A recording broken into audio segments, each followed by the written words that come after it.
Our next speaker is Joel Gehman, who is Assistant Professor of Strategic Management and Organization in the Alberta School of Business. His talk today draws from his Insight Grant project and is titled Going Concerns, A Perspective from the Nexus of Business, Culture, and Institutions. Joel.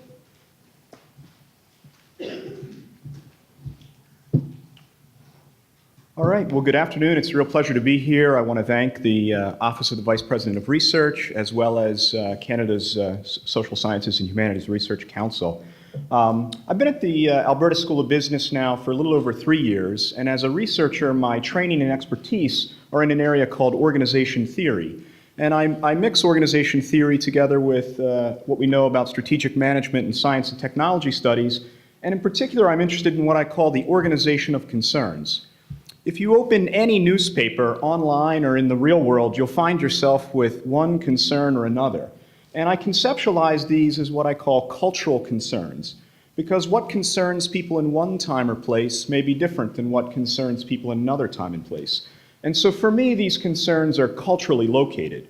And I'm particularly interested in concerns that relate to sustainability and values, as these are potent ways of understanding organizations and their impacts. No, why not? Sorry, probably should have done that. For organizations, especially businesses, the rapid emergence and escalation of cultural concerns can pose significant strategic and technological challenges. For their part, governments also may be pressed to adapt and to respond to different cultural concerns, whether through policy or regulatory changes. And as you can see depicted in this simple visual, these different concerns can well interact and cascade back and forth. So today I'm going to tell you briefly about one of my SSHRC-funded projects that's related to unconventional shale gas development. So this project started really as a doctoral student. I became interested in what was going on around me. I did my PhD in Pennsylvania at Penn State University. And as some of you may know, there's a large geologic formation called the Marcellus Shale that underlies Pennsylvania, New York, Ohio, and West Virginia. And in the past 10 years alone, 16,000 wells have been drilled or completed in Pennsylvania. And typically, companies have more well locations that they could develop than they have the capital and human resources to develop.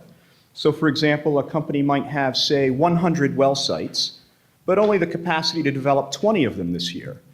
So that got me thinking, how do oil and gas companies decide which wells to drill first, especially considering the contention around this activity? And so I started by collecting data from Pennsylvania's oil and gas regulator, analogous to here in our province, the Alberta Energy Regulator. And I have data on where these wells are located. I can plot them on a map, so their latitude and longitude, when they're drilled, if at all, who owns them, etc. And if you do plot them on the map, one thing that jumps out to you is that these wells are not randomly located. Some places on the Marcellus Shale have lots of wells. Other places have few or maybe none at all. Now, it turns out that answering this simple question, which wells do you drill first, has turned out to be far more complex and time-consuming than I ever imagined. As any of you who do research can appreciate, perhaps that's par for the course. And in fact, I and my colleagues are still working on answering what we thought was this simple question. But before even beginning to answer it, I had to become an expert on Pennsylvania's oil and gas data. And this was no small feat. And having done so, I realized these data might be of interest to others, researchers and the public at large. And so I hired a few student interns to see if we couldn't create a Wikipedia-style website, one dedicated to providing free and open access to this information on oil and gas wells. Initially, we managed to build a site with data on 250,000 wells drilled in Pennsylvania since the time of the Drake well in 1859. And we gave every well, every oil and gas operator in every town and county with oil and gas activity in it, a page. We populated those pages with maps of the wells and any data that we had from the oil and gas regulator. And just like Wikipedia, visitors can add their own content about what might be happening in their town or at a well near them. The site has been live for about 18 months now, and in that time, the site has had about 20,000 visitors. And we've also expanded the information that's available to include 3 Canadian provinces and a total of 7 US states for a little over 2 million wells. By my estimate, this is about half of all the wells drilled in North America since the time of the Drake well in 1859. So why does research such as this matter? Some 50 years ago, the Italian sociologist Poggi gave what I think is a very succinct answer to this question. A way of seeing is a way of not seeing. How one views the world is at once illuminating and blinding. The limits to our own ways of seeing are limits to our ways of living. If we want to make the world a better place, whether in our own small corner or in some bigger stage, it may very well depend on new ways of seeing.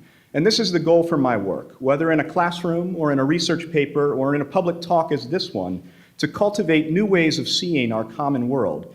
And so, to borrow a line from today's theme, thank you for having an open mind.